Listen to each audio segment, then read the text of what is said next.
Oke,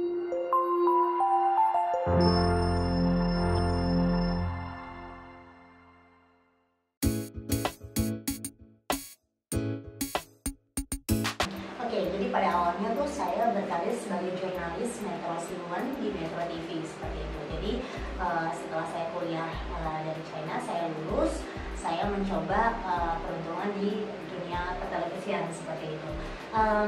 Cukup menarik dan menantang buat saya, tapi setelah lewat hampir mau 3 tahun dan saya mencapai posisi junior producer, karena satu dan lain hal, akhirnya saya memutuskan untuk tidak lanjut berkarir di sana.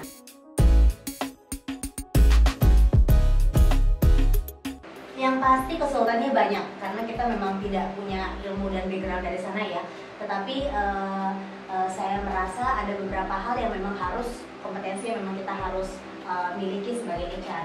Saat itu saya sulit adalah saya belum tahu bagaimana cara memanage people, karyawan itu sendiri bagaimana. Lalu dalam urusan perekrutan juga, mungkin dulu sebagai jurnalis saya sering mewawancarai orang ya, jadi buat saya itu hal yang biasa gitu.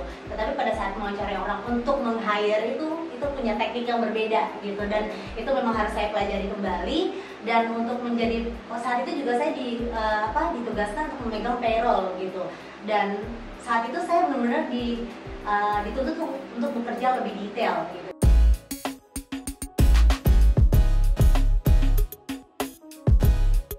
Pada awalnya yang saya inginkan adalah orang bisa mengajari saya gitu, bagaimana cara menghitung gaji, PPh 21, bagaimana mengurus BPJS seperti itu. Tenggat pada saat saya masuk di perusahaan tersebut, jadi tax officer mengajarkan saya PPh 21, orang finance mengajarkan saya bagaimana cara menghitung gaji dan memotong gaji.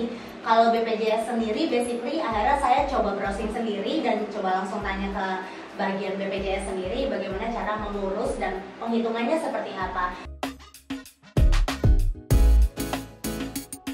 Menurut saya pribadi, yang paling penting adalah bagaimana kita tahu cara untuk memanage karyawan kita sendiri. Nah, itu kemampuan yang memang kita selain mungkin belajar, tapi juga kita harus melakukannya learning by doing ya, seperti itu gitu. Kalau menurut saya seorang HR itu kayak seorang ibu di dalam satu keluarga.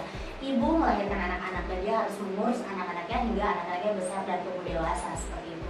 Kalau HR sendiri, kita merekrut karyawan yang memang potensial yang kita butuhkan sesuai dengan visi misi perusahaan, sehingga otomatis kita merekrut mereka dan kita harus mengurus tuh segala kebutuhannya mereka, dari mulai benefit yang harus mereka dapat sampai keperluan administrasi, lalu juga bagaimana cara kita untuk mendevelop mereka supaya mereka tumbuh, berkembang, dan akhirnya mencapai visi misi yang perusahaan mau seperti itu. Dan selain itu juga potensi yang harus kita miliki adalah kita harus punya kemampuan komunikasi yang baik seperti itu, karena mulai dari kita merekrut orang, menginterview orang, sampai kalau misalnya terjadi permasalahan, komunikasi itu sangat penting kalau buat saya, karena segala sesuatu sebenarnya bisa diselesaikan dengan cara komunikasi, dengan musyawarah mufakat ya kalau kita bisa bilang gitu.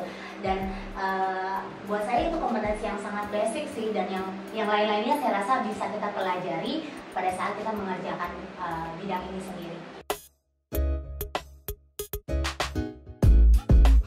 Menurut saya yang penting kita itu harus total dalam mengerjakan pekerjaan kita. Apapun bidang kita, yang penting kita total dan kita mau menekuni.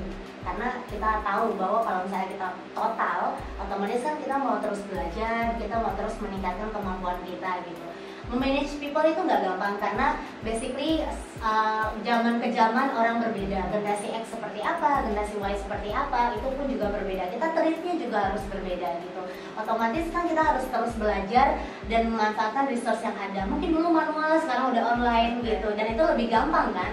Jadi jangan sampai kita gaptek, kita tetap harus mempelajari segala sesuatu yang baru, namun tidak meninggalkan cara-cara yang lama yang memang ternyata cocok untuk perusahaan kita. Jadi setiap orang pasti punya cara-cara yang berbeda gitu, dan saya rasa asal kita mau melakukan itu dengan segenap hati kita, dan saya percaya bahwa level yang lebih tinggi itu pintunya akan terbuka lebar buat kita.